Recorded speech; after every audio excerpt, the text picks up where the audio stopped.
بسم الله الرحمن الرحيم. الحمد لله وحده والصلاة والسلام على من لا نبي بعده. السلام عليكم qarindoshlar. Biz darsimizni keyindan davom qilaveramiz.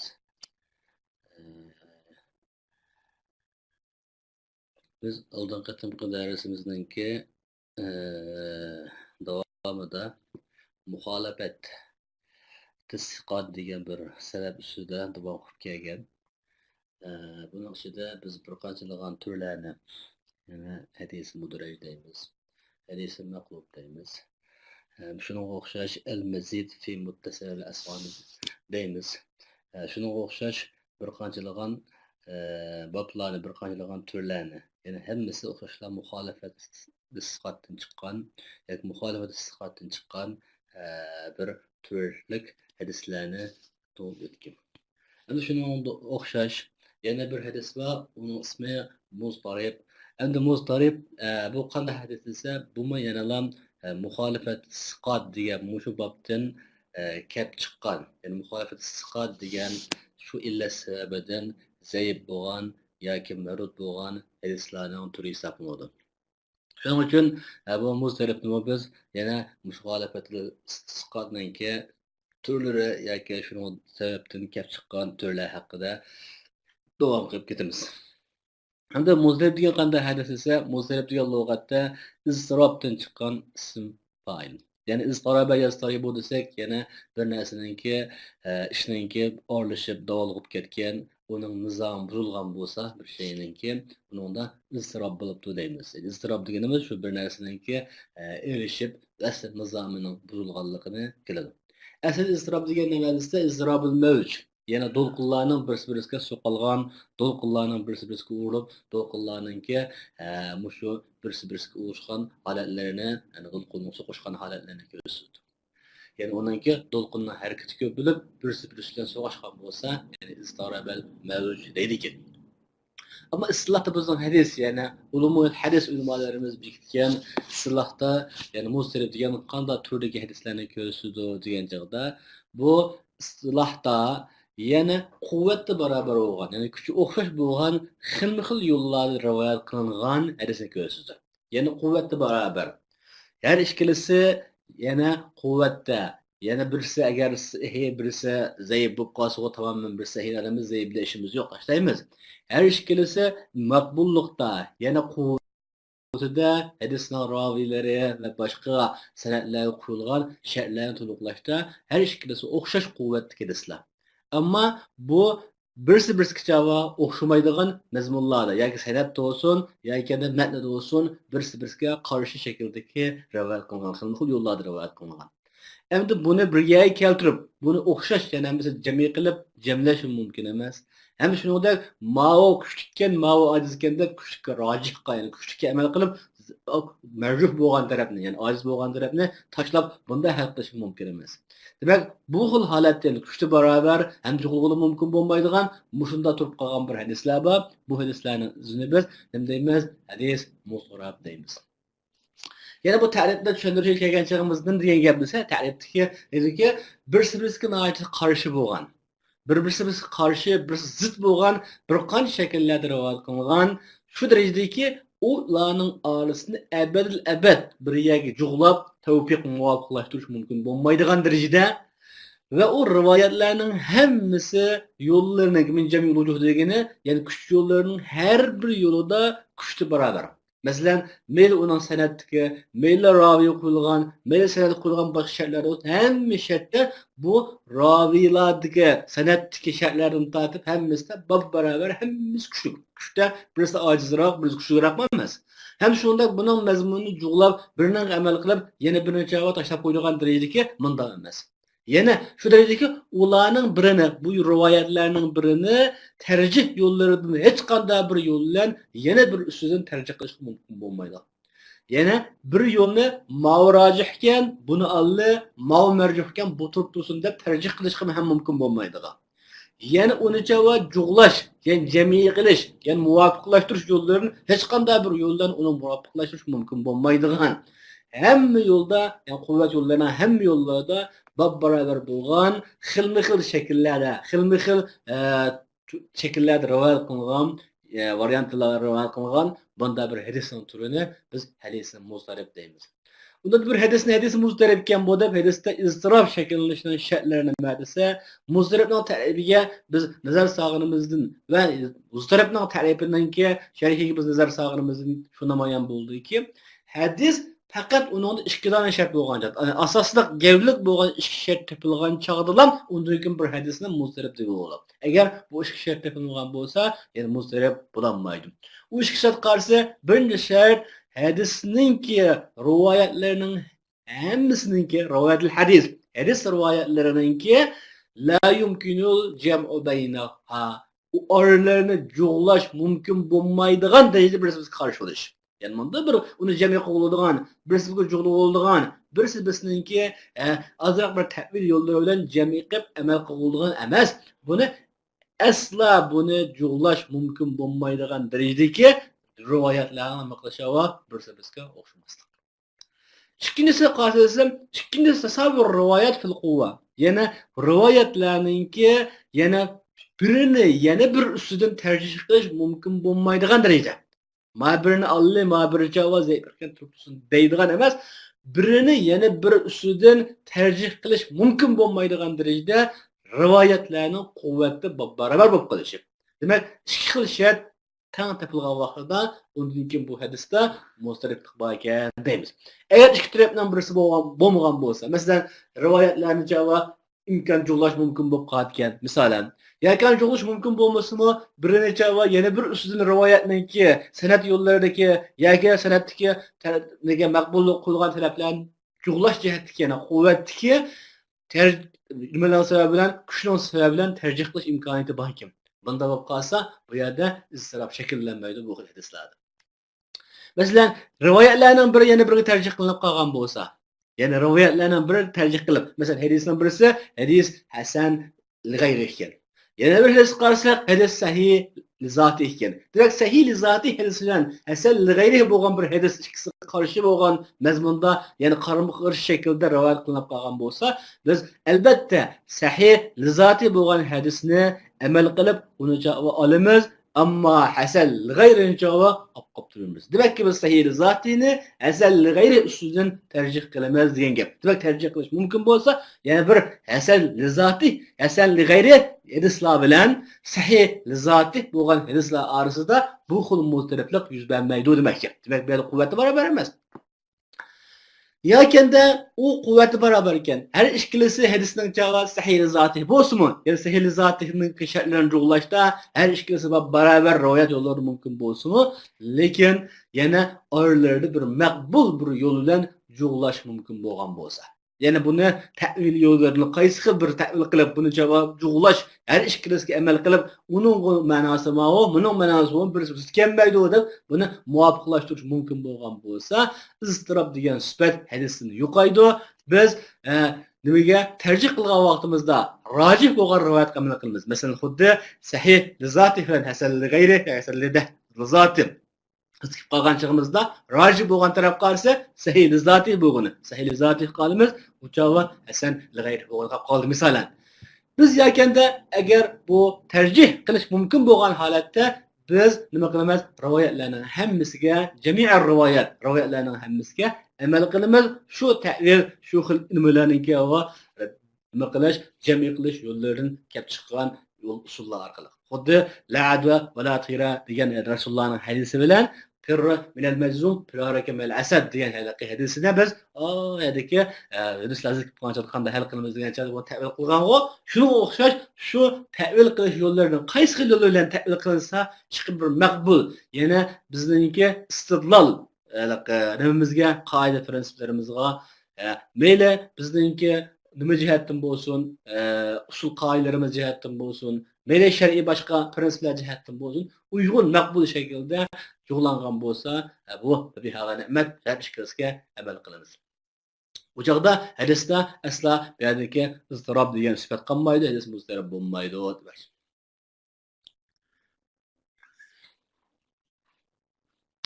Hadis muzdarib, yani 5 tartib meyli mudraj olsun, meyli hemmesi o'xshashlar taqsimot bu. Muzdarib o'zining izdirobninki tushgan o'rniga qarab ikki qism bo'ladi. Biri muzdaribus sanad, yana birisi muzdaribul ma'na. Yana xuddi hammasi shu muxolifatlardagi butun taqsimlarning hammasida ikki xil narsa o'rtaq. Biri isnatdagi muxolifat, yani isnatdagi iztirob, yana birisi ma'nadagi ixtilof, ma'nadagi iztirob, yana bu bo'ladi. Endi bu halbuki isnat qarag'an vaqtida iztirobninki, yana bu xil o'xshamaslikning, bu xil muxolifatning isnatda yuz berishi bakroq ko'p. Masalan, mustarab sanad deymiz. Mustarab sanadning misoli, bir hadis Abu Bakr roziyallohu anhuning hadisiga annahu qol ya Rasululloh araka shibta.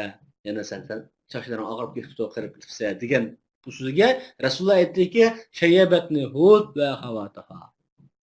Demek bu hadisni Daruqni mustarab deydi. Nimishqa mustarab deyishda, bizmanki bu hadis faqat Abi Ishaqninki yo'li orqali kelgan, Abi Ishaqning kelgan sanatida rivoyat qilingan hadis. Bu halbuki mishaning kelgan turg'lig'on, mush Abu Ishaqdan kelgan mush sanatning rivoyat qilgan mush Abu Bakrning bu hadisi nima qilindi? 10 necha xil yo'lga ixlof qildi.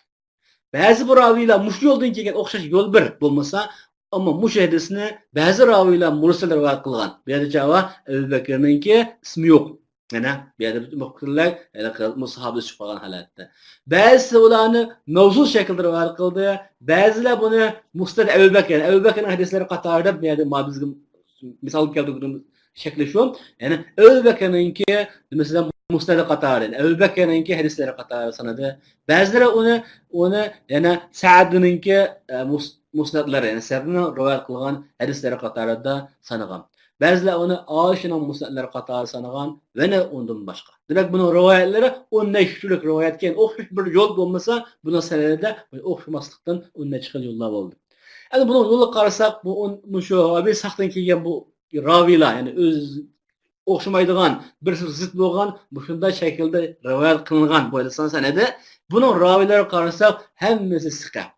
Halbuki ularning birini yana bir usulni tarjih qilish mumkin bo'lmaydi. Birini yana bir usulni tarjih qilib, maraviyninki ojizda, ma'ning kuchlikkan, ma'naga olaman, ma'naga olmayman deyish asla mumkin emas. Chunki hamma raviylarninki o'zininki maqbullik shartlaridan to'liqlashdiki bo'lgan asosi o'xshash. Har ikkisi quvvatda barobar.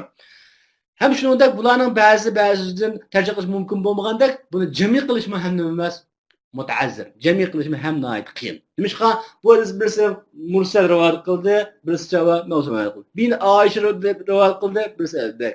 Ama bu hadislarning sanadi ayrim yo'l orqali, yani Abi Ishaq yo'l orqali, biz Abi Ishaqning yo'li orqali, birisi boshqa bir sahoba, boshqa bir ravining yo'li orqali, yana birisi boshqa bir ravining yo'li orqali kelgan bo'lsa-da, o chaqda jug'lash mumkin bo'ladi. Masalan, Abi Ishaqning yo'lidan kelganda bunday shaklda rivoyat qilgan, palaning yo'lida. Ama bu o'xshash bir kishininki bir Abi Ishaqqa o'xshash Abi Ishaqdan iborat bir ravining sanadi bilan, ya'ni bir kishining yo'li orqali rivoyat qilingan, ammo mush bir yo'l xilma-xil shaklda o'zgarib ketganligining jihatidan bu yerda buni yana jag'lashma ham bo'lmaydi va mumkin bo'lmaydi. Shuning uchun bu yerda ham jag'lash mumkin bo'lmadi, ham tarjih qilish mumkin bo'lmadi. Shu sababdan bu yerda isnatda iztirob shakllandi. Ana ma'nadagi iztirob, ma'nada muzdariblik bo'ldi. Bu ma'nadagi muzdaribdan misoli hodisa Tirmiziyning Sharik Abi Hamzadan va Shu'abidan Fatima bint Qays radhiyallohu anha rivoyat qilgan hadisiki dedi. Ya Rasulullah sallallahu aleyhi ve sellem zakat. Zakat to'langan chaqda dedi payg'ambar sallallohu alayhi vasallam, "Inna fil mali la haqqan siva zakat." Inna fil mali la haqqan siva zakat. Demak, bu hadisning mazmunida bir musbat ma'no, ya'ni molda zakatdan boshqa haq bo'lgan bir musbat ma'no bor. Ma'na, mushu ma'naga qarshi yana bir hadis bu hadis rivoyat qildi bu hadisni Ibn Majah. Mush yo'ldan, ya'ni mush yo'lda kelgan mush hadisni mush yo'ldan rivoyat qildi. Laysa fil mal haqqun siva zakat.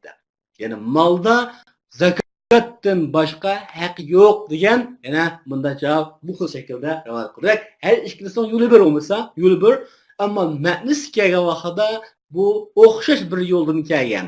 O'xshash bir shaxsdan rivoyat qilingan bir hadis, yana bu yerdagi ikki raviydan ikki xil mazmunda. Birisi molda zakatdan bilak haqlar bor desa, yana birisi molda zakatdan bilak haq yo'q deb ikkisi tamoman jug'lash mumkin bo'lmaydigan mazmun darajadagi bunda nimalarni javob hadis bu xil shaklda rivoyat qildi. Dedi Iroqiy aytdiki, bu hadis iztirob ta'vilga ehtimol yo'q. Bu ta'vil qilolmaydi. Bu hadis javob iztirob bor. Ya'ni bu javob bu shunday bir javob mustarif bor.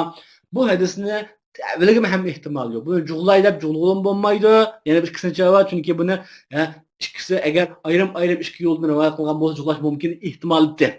Ammo bu yerda jug'lolmaydi. Chunki har ikkisi bir vajhidan rivoyat qilgan hadis.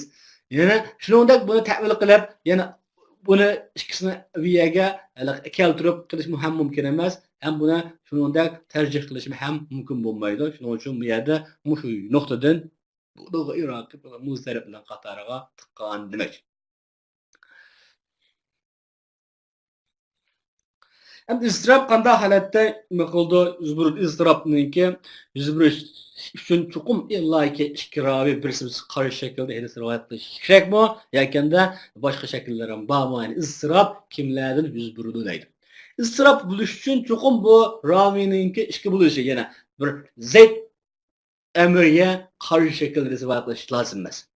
Yani iztirob ba'zi vaqtlarda bir ravining uzun tushib qoldi. Yani bir raviyning o'zi shuning hadisni xilma-xil shakllar bilan nima qildi va rivoyat qildi. Masalan, bir raviy o'zi bir ikki xil o'zining yana bu hozir rivoyat qilgan bir hadisi yana bir yerda rivoyat qilgan o'zining hadisi nima qildi va zid qildi. Demak, bu yerda iztirob bo'lish uchun yana boshqaning bir hadisiga, yani ikkinchi bir raviyning hadisi bilan zid qilish shart emas. Ba'zi taqdirda bir raviyning ikki hadisi birsiga nima qildi va zid qildi. Demak, iztirob ba'zi vaqtlarda bir raviydan tushdi, ya'ni hadisni o bir raviy bir qancha xil shakllarda, bir qancha xil yo'llar bilan rivoyat qilgan ahvollar yuz beradi.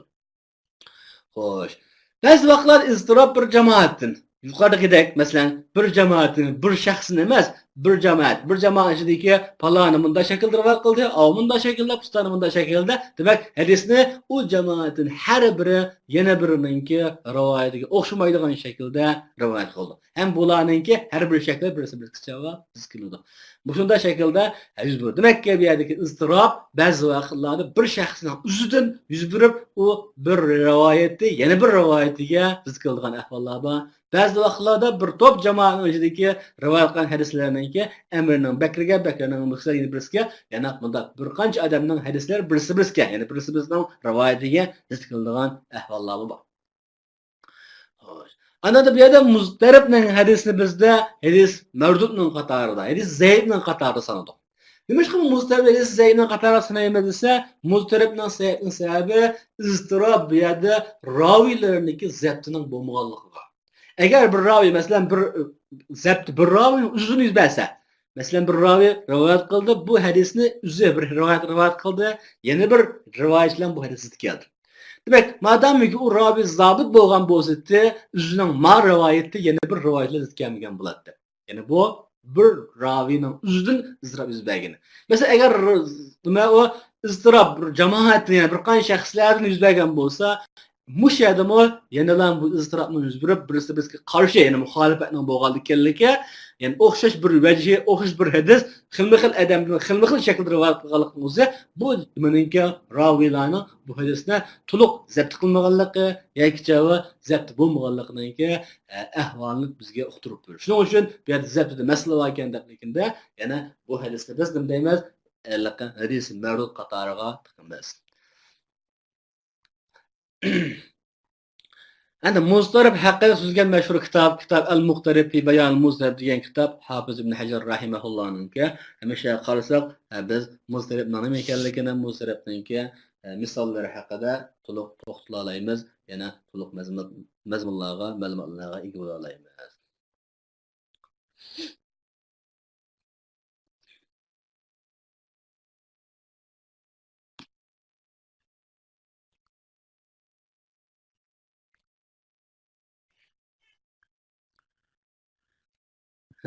Yana o'sha muxolifatdan keyin, ya'ni muxolifat siqat.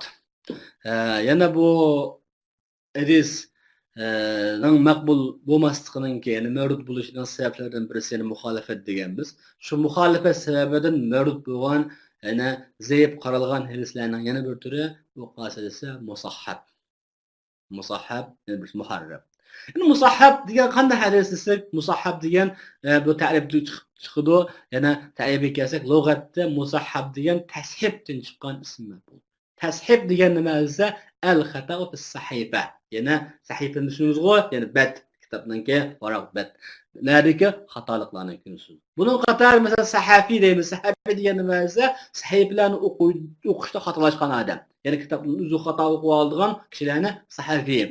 Yana ba'zi lafzlarni qiroatga o'qishdagi xatolik sababidan, ya'ni kitobdagi o'qishdagi xatolik sababidan lafzlarning ba'zi o'zgartirayotgan, ya'ni kitobni javob xato o'qiydigan kishini sahafiy ekan deymiz. Yoki ba'zi bir ilmlarni ustoz ustimay o'zi kitoblarga qarab o'qib olgan, ya'ni o'zicha o'qibcha o'zi qilisi bo'yicha, o'zi to'g'ri tushunsin yo xato tushunsin o'qib olgani bo'yicha muhimdaq so'zlab ba'zi mazmunlarda xatolashib, xato mazmunlar bilan nima qilgan, so'zlagan kishilarning o'zi nima? Buni sahafiy, ya'ni bu batlarni ilm olgan, batlarda javob ilmlashda o'qish xatolashgan kishi degan mazmunlarda uni sahafiy degan nom ishlatadi. Endi bu islahda zodi musahhab degan nima islahda hadisdagi kalimaninki siqa raviylar rivoyat qilgandan boshqa bo'lgan bir mazmunga yo lafzida bo'lsin yoki ma'noda bo'lsin boshqa bir ma'no yoki boshqa lafziga nima qilishi o'zgarib ketishi. Yani siqa raviylar bu hadisning lafzini ma'qul shaklda rivoyat qilgan bo'lsa, yana bir siqa kayda olib, yana bir paydo olib, uning javobi qarish shaklda yana mazmuni o'shadagi lafzi o'zgarib ketgan. Hadisninki umuman yuqorida hadisning umumi nimasi emas. Hadisninki umumiy yoki matnisi yoki san'atdagi bo'lgan shakli o'zgargani yo'q. Miyada faqat shakli o'zgarib qolgan, ammo ichidagi lafzlar o'zgarib ketgan. Lafzlar hadisning shakli o'zgarib bor, ammo lafzi o'zgarib ketgan holat bo'ldi. Buning ismini biz nima deymiz? Musahhab deymiz. Ba'zi vaqt masalan lafz o'zgartiriladi. Masalan lafz o'zgartirgan misoli, masalan ma'lum bir kishining ismi olsun yoki hadisdagi ma'lum bir mazmun qilgan matnidagi lafzlar olsun, masalan lafzlar o'zgarib ketgan. Lafzlar o'zgarib ketib qolgan. Yakında lafzi qolib qolgan bo'lsa-mu, ma'nosi xato sharhlanib, ma'nosidagi hukm jihatda hadisning hukmi o'zgartirilgan. Hadisning lafzi qolib qolgan, ammo hadisning hukmini javob ma'nosini sharhini javob xato sharhlab o'zgartirayotgan ahvollar, buni biz musahhab deymiz. Endi buningki şey kelgan chog'imizda buning misollarini ko'rgan chog'da hammadan tushunamiz. Bu musahhabninki ahamiyati ham uningki nihoyat inchki bo'lgan bir fan ekanligi. Bu musahhab degan bu fan nihoyat muhim, yani jalil ulug' ham shuningdek nihoyat inchki bo'lgan bir fan bo'lib, buningki ahamiyati rivoyatlarninki ba'zida ba'zi raviylar tushib qolgan xatoliklarni bayqashda uyushtirilgan bo'ldi. Buna ahamiyati nada desa, ba'zi bir raviylar, u raviylarning bo'lsa-mu gerçi o'zi siqalikning shartlarini jo'g'lagan bo'lsa-mu, lekin mushu ma'lum bir joylarda, ma'lum bir sabablardan, ya'ni o sabablar har xil bo'ldi, sabablardan raviylar tushib qolgan xatoliklarni bayqashga uyushtirilgan bo'lganki ahamiyati. Shuning uchun mushunda bu anda qarab lekanda raviyadagi illat yoki san'atdagi illat oshkora bo'lgan bir sabab qarab lekanda bilg'ilgan bir hukm emas bu musahhab. Bunda bo'lg'achqa bu xil xizmatni, ya'ni buni bilish, ya'ni musahhabni, ya'ni xato bir lafzini buni bilish xizmatini Doriqutniga o'xshash hofiz imomlardan nihoyat mahoratli, nihoyat usta hadisshunos ulamolarimiz bilan ko'taralaydi deydi. Endi musahhabning taqsimotiga qarasak, musahhabning taqsimoti ulamolarimiz musahhabni 3 qismga bo'ldi. Har bir taqsimni yana ayrim e'tiborlar bilan bo'lgan deydi. Yani ayrim bir nuqtaga qarab turib, yana uni bir taqsim qilgan. Masalan, bu taqsim Allohga kelsak, u musahhabning, ya'ni tashibninki yuz bergan o'rniga qarab turib bo'linishdir.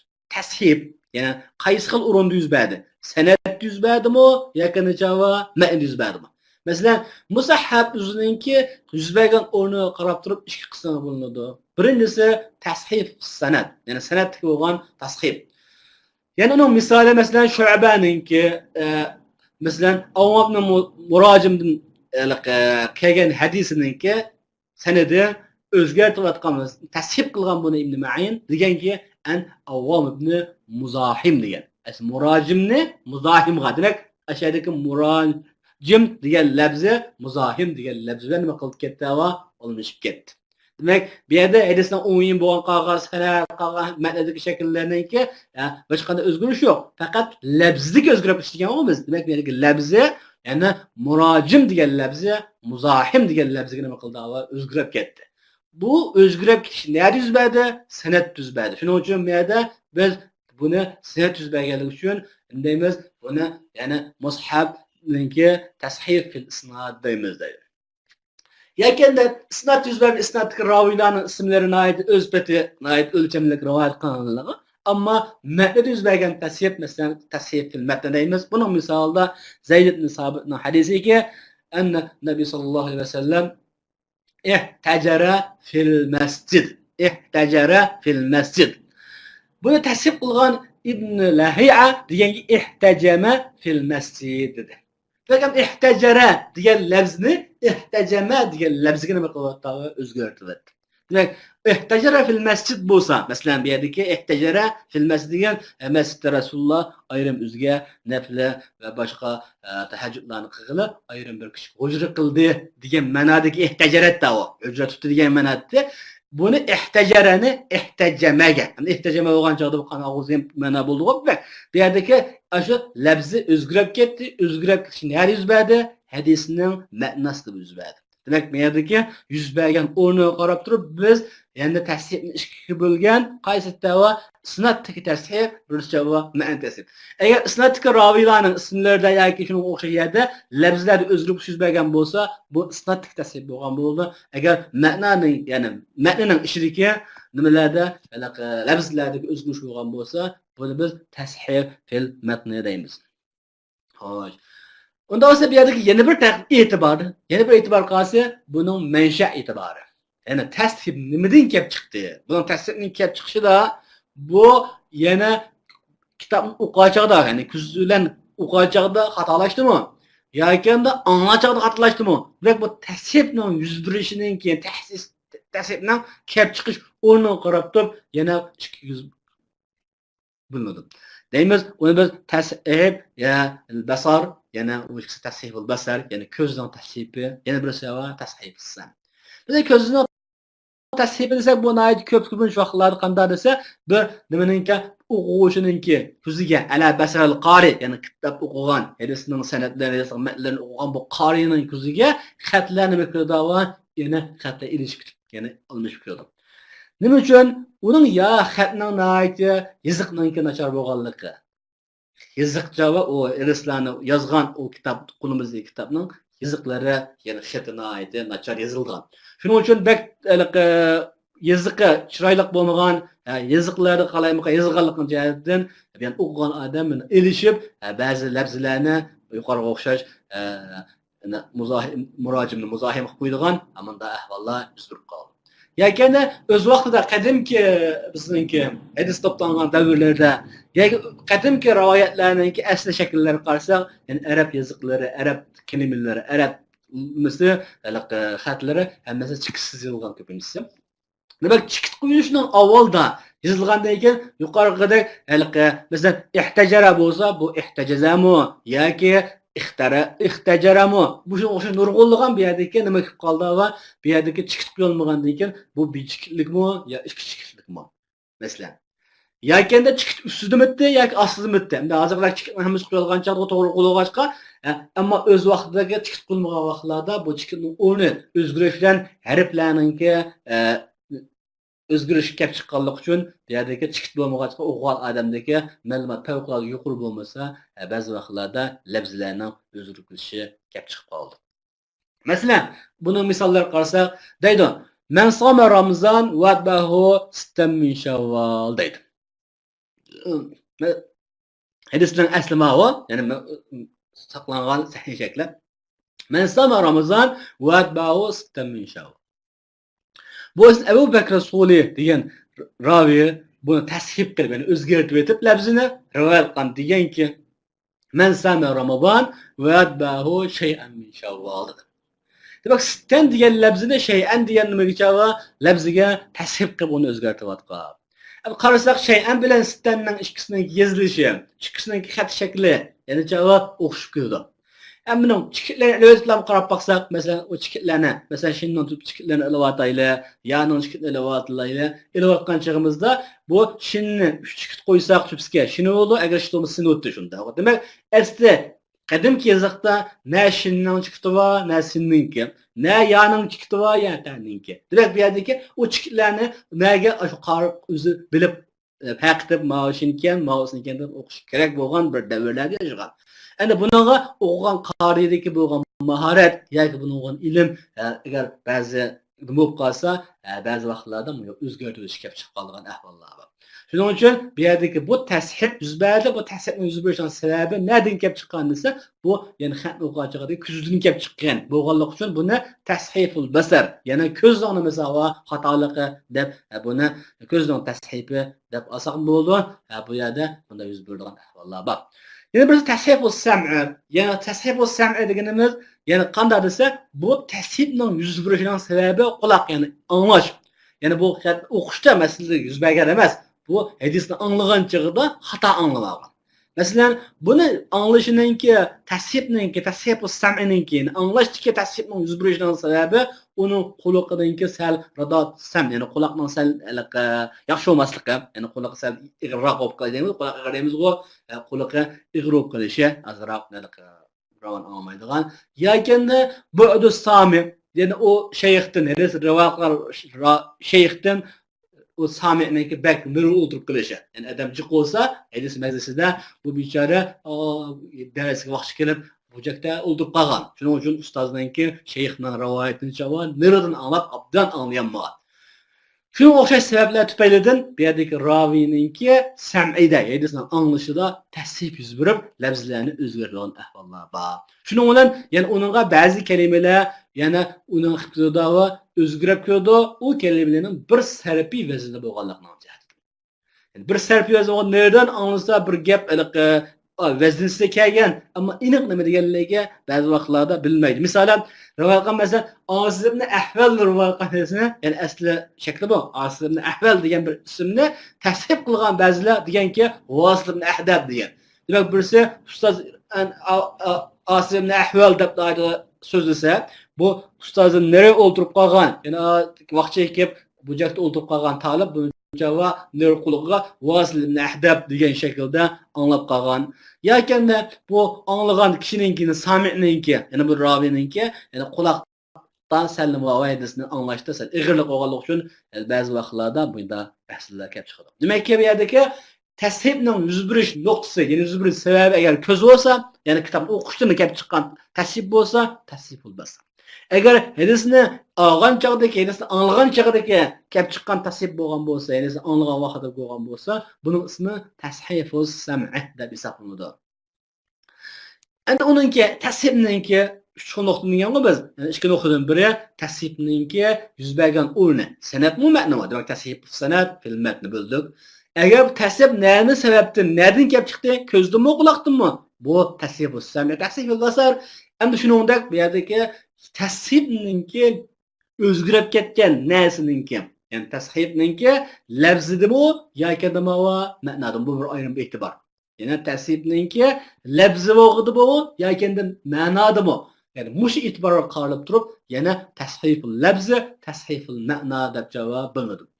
Masalan, tashhiful lafzi intayin ko'p. Yuqoriqilarning hammasi masalan Asim Ahval Wasil ibn Ahdab o'zgarayotganligi, masalan, ihtajarani ihtajamaga o'zgarib ketganligi, hammasi yuqoriqilar biz so'zga misollarning hammasi bu nimaning misoli?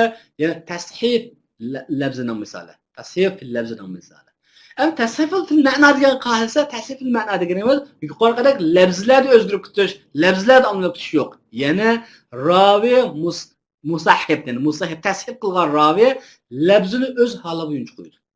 Lafzida hech qanday masala yo'q. Demak, bu lafzida ya chiket ya o buning o'zgarib ketganlik ahvoli yo'q. Ya'ni shu hadisni Rasululloh qayda degan bo'lsa, hadisning asli qayda bo'lsa, o'z peti bo'yicha lafzini aynan rivoyat qildi. Lekin masala ma'no tasdiq qilish bo'lgandan keyin masalalarga lekin u ravi bu hadisni yana nima shaklda uning ma'nosini maqsad qilinmagan boshqa bir ma'noga dalolat qilgan bir xil shaklda tafsir qilgan. Hadisning lafzi aynan qalliq o'yu, ammo hadisning ma'nosi kelgan chaqda shu hadisdan maqsad qilingan murodga uyg'un kelmaydigan boshqa bir ma'noga uqtiradigan bir tafsirni qilish orqali hadisning ma'nosi o'zgartiyotgan. Masalan, buning misolini ko'rgan chaqda misolda masalan misoli Abi Musa al-Anazi'ninki. Anazi muhim gap. Anazi, yani Anas qabilasi kishi bu. Mushu qabiladan bo'lgan Abu Musoning so'ziki, u degan boshqalarga nahnu qawmun lana sharaf. Bizning sharafimiz va qavm bizning javob bizga Rasululloh maqtagan bunda bir sharafli qavm biz. Nimishqa nahnu min Anaza. Biz Anaza qabilasidan. Salla ilayna Rasululloh bizga duo qilgan. Salla degan ila mesela dua bo'ldi. Mesela Rasululloh bizga istig'for etgan, bizga javob duo qilgan mahkam. Demak, mishadagi salla degan mush so'zni, mushadagi salla ilayhi Rasululloh deb mishadagi mush mazmuni degan bu Abu Musa Anazi mush so'zni qaysi hadisda maqsad qilgan desa, Rasulullohning muhisidan. Annan nabiy sallallohu alayhi vasallam salla ila Anaza. Rasululloh akram sallallohu alayhi vasallam Anazaga qarab namoz o'qigan.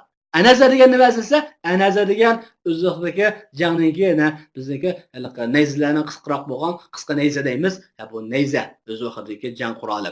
Buni oldiga sutur qilib, sanjib qolib turib, shuni qarab turib namoz o'qigan payg'ambar sallallohu alayhi vasallam. Bu hadisdan mazmunida na Anaza qabilasidan, na yaqindan, na yiroqdan bir aloqasi yo'q. Faqatlam bu yerda Rasul akram sallallohu alayhi vasallamning bir jang quroli, Anaza, ya'ni nayzadan iborat bir qurolni, bu qalti nayzani oldiga sanjib qolib turib, shuni qarab turib nima qilgan, namoz o'qigan ahvolini ko'z tutgan. Buningda Anaza qabilasininki u haqda duo qilish qilmasdan hech bir aloqasi yo'q bir hadis. Aslan ammo buni o'ylab qolgan Abu Musa Anazi tavahhaman xato o'ylaganki, misharik Anaza ila Anaza bo'lgan ekan, uning qabilasi ismi Anaza bo'lgan ekan, demak Rasululloh ularning qabilasiga maqtov duo qildi, salla ila qabilatihim. Bunda o'ylab qolgan. Halbuki Anaza bu yerda bu jang quroliga tonsabu bayral musol. Namoz o'qishning oldiga sanjib qo'yiladigan, bunda bir tiklab qo'yiladigan jang quroli Anaza deydi. Xo'sh. Demek ki bir yerdeki Anaza degi bu hadisdanki Rasululloh sallallohu alayhi vasallam sallallohu ila Anaza degan shaklni o'zbati bir yer o'zgarayotgan ahvol yo'q. Ya'ni Anazani bilak bir labziga yoki sallani bilak bir labziga yoki bu hadisning ma'nosidagi bir labzlarni bir labz almashtirib yo'q. Ya'ni labzida hech bir tasdiqlik yo'q. Ammo ma'nosida biz Anaza degan bir bu asli ma'nosini bunun aloqasi bo'lmagan Anaza qabilasida bir qabilaning ismiga tafsir qilib, bu yerdagi asli maqsadni desin, asli maqsaddan yiroq bo'lgan boshqa bir ma'no uqtirib qo'ygan. Bumi yana tashhibninki bir turi, ammo bu xil tashhib isnod degan lafzdagi tashhib emas, balki ma'nodagi tashhib hisoblanadi. Yana bir qasi taqsimi, yana bir tashhibning turida Hafiz ibn Hajar rahimahullohning o'zgacha yana boshqalardan ayrim bir ism bilan farqlantirib qo'ygan bir taqsimoti bor. Ya'ni yuqorida 3 xil taqsimot bo'yicha san'atdagi tashhib, ma'nodagi tashhib, basardagi tashhib, quloq sam'idagi tashhib, yana sava lafzdagi tashhib, ma'nodagi tashhib deb 3 tur bo'yicha biz sava buni vaqt bo'ldik. Endi shunda bu tashhibning Hafiz ibn Hajar yana ayrim bir taqsim qilgan. O qolsa Hafiz ibn Hajar yana tashhibni ayrim bir taqsimda, ya'ni ayrim bir e'tibor bilan ayrim bir taqsimotga bo'lganki, u taqsimot bo'yicha tashhibni 2 qismga bo'lgan. Ya'ni birisi uni biri musahhab, yana birisi muharrab deb. Har ikkisi tashhibning ichiga kiradi. Har ikkisi tashhibning doirasida. Ammo agar bu yerdagi o'zgarib ketish uni bo'lsa va harflarningki chiqishlarda yuz bergan bo'lsa, uningga yana ayrim yana agar chiqishlar bo'lmay harflarningki chiqishlar bo'lmay xatning umumiy shaklda, lafzning umumiy shaklda bo'lgan bo'lsa, buningga muharrab deb yana 2 xil turdan bo'lgan. Ya'ni musahhab yana muharrab deb. Musahhab degani qanday qilib ishlatgansa, musahhab agar o'zgarib ketish, ya'ni tashhib qilish, buningda harflarningki xatning surati, ya'ni xatning surati shakli o'z qilib qilish bilan turadigan harflarning chiqindi bo'lgan bo'lsa o'zgarib ketish. Harflarning chiqindi bo'lgan bo'lsa, buning ismini biz nima deymiz? Yana musahhab deymiz. Ya'ni harflarningki chiqitida nisbatan o'zgarib ketgan bo'lsa. Masalan, bu yerdagi yo tagi olmish ketibdi. Masalan, chiqitni ostiga qo'ysak, yo tubi qo'ysak, tagi masalan o'xshab ketibdi. Yakanda bu yerdagi masalan sutdan shay'anga o'zgarib o'xshash, yerdagi chiqit o'zgarib ketib, chiqit va chiqit yo'q o'zgarib qolibdi. Masalan, sutdan bo'lgancha tayinni chiqitib qo'yamiz, shay'an bo'lgan ostidan qo'yamiz. Demak, bu yerdagi chiqitlarda o'zgarish bo'lgan bo'lsa, buning ismi nima va musahhab. Endi muharrab degan jo'da uningdagi tag'yir, endi o'zgarib ketish harfning shakliga nisbatan bo'lgan bo'lsa. Xatning surati qapqallar. Xatning surati qapqallar. Ammo harfning shakli o'zgarib, ayrim harfga almashib ketgan bo'lsa. Va masalan Asil ibn Ahdabni Vasil ibn Ahvalga o'zgart, masalan, Vasil ibn Ahvalni Asil ibn Ahdab bilan o'zgartganiga o'xshash masalan. Yani Asim bilan Vasil har ikkilasi o'xshash, shakli o'xshash. Har ikkilasi ism fa'il bo'lgan ism nima shaklda? Ism fa'il shaklidagi fa'il mazkur. Asim, Vasil. Ammo bu yerdagi harflarda nima qilinadi? O'zgarish yuz beriladi. Shuning uchun bu yerdagi buni biz indaymiz muharrab deymiz. Yani muharrab deganimiz bilan mushab deganimizni bu ikki nuqtadan farqlantirib Hafiz ibn Hajar buni bilgan. Endi bu yerda biz tasib yuz bergan nusxasi, ya'ni bu yerdagi biz tashib shaklda, ya'ni musahhab shaklda, na sanatda bo'lsin, na matnda bo'lsin, na qaysi xil shaklda bo'lsin, musahhab shaklda rivoyat qilingan. Ya'ni musahhab shakli bu rivoyatlarning hammasiniki bu zaifdir, u marduddan o'zgarib ketgan bo'lg'achqa mardud. Andada tasibning qilishi, ya'ni bir raviyning hadislarda tasib shaklda o'zgartib o'tib, ya'ni qasdan olmaydi, ya'ni yuzib qoldi, ya'ni lafzida yoki ma'noda yoki sanatda yoki ma'noda tasib shaklda hadis rivoyat qilish, ya'ni tasib bo'lib qilishi u raviyning o'ziga, adolatiga yoki zabtiga ta'sir ko'rsatadi. Muhimi zabtiga ta'sir ko'rsatadi. Adolatiga ta'sir ko'rsatmaydi, zabtiga ta'sir ko'rsatadi. Deydi, biz agar sodir bo'lgan bo'lsa, xuddi muxolifatlarning hammasi o'xshash o'rtaq shu, muxolifatning har qandaygidagi, veshki mayli u mudraj bo'lsin, mayli maqlub bo'lsin, mayli mazid bi muttasil asanat deyli, mayli musrab deyli. Bu qanday bu? Bularning o'rtaq bo'lgan ortishlik qosisi hammasi shu hozirgi biz davatgan tasib shu. Bu agar tasib raviydan oz yuz bergan bo'lsa, andisanda xato andisanda bo'lib qolgan bo'lsa, bu raviyning zabtiga ta'sir yetkazmaydi. O'xshash. Chunki u xato va tasib xatolashib qilishdan, tasibninki yuz berib qolishidan faqatlanmaydi. Az bir melavash bir adam salomat qilolmaydi. Azroq bir tasiful qalil yoki xatoul qalilni azroq bir xatolashib qilishdan keyin, azroq so'z jihatdan ba'zi joylarda ig'iz xatoligining yuz berib qolishidan keyin bu hech bir adam xoli emas. Demak, bu ba'zi vaqtlarda hali imom hisoblangan raviylardanmi qisman xatoliklar, qisman tasibga o'xshash, idrajga o'xshash ahvollar yuz berib qoldi. Bu ahvollar nodiran bo'lsa, asla raviyning zabtiga ta'sir yetkazmaydi. Bu raviy bu tasib yuz berib bo'lgandan keyin boshqa rivoyatlari buning ishonchli rivoyat hisoblanadi.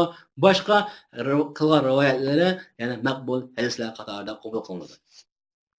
Ammo agar buningki tasib ko'p sodir bo'lgan bo'lsa, kazalikimin bu tasib yuz berishi bu raviydan ko'p bo'lgan bo'lsa, ya'ni muxolifatning har qanday shu yuqoridagilarning biz takrorlaymiz, muxolifatning qanday shu raviydan ko'p yuz bergan bo'lsa, bu raviyning zabtiga ta'sir yetkazadi. Uningki zabtining xafif ekanligi da'vat qiladi, ham uning bu ahli zabt qatorida emaskanligi, ya'ni zabti zabit bo'lgan kishilar qatorida emasligini ko'rsatib qo'ydi. Ko'p bo'ladi. Ha degan chog'da hadisning qatoriga mudrajning kelib qolishi uning hadisiga. Ha degan chog'da uning hadisida noil ko'pligan iztiroblarning yuz berishi. Ha degan chog'da uning hadisininki ichida shu tasibninki, ya'ni ko'p yuz berib kelishi buningki raviyning zabtiga ta'sir yetkazadi. U raviyning zabti, ya'ni ahli zabti emas ekanligini ko'rsatib qo'ydi. Unda o'g'achqa uning boshqa qilgan rivoyatlari, ya'ni boshqa hadislari nima bo'lib qoldi? Yana shu sababdan mavjud bo'lib qoldi degan gap.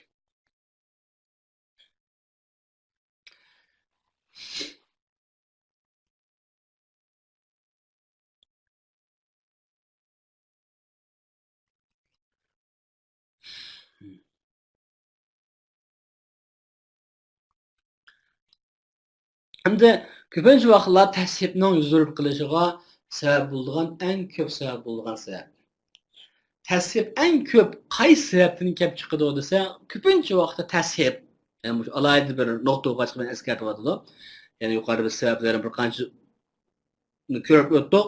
Uning ichidagi eng ko'p tashrifning yuzurib qilishiga sabab bo'lgan sabablardan birisi, yana u qasisa hadislarni min butunul kutub va suhuf. Kitoblarning ichidan sahifalarning uzidan javob sahifaning qo'zoqlari butun degan sahifaning ichidan javob edish.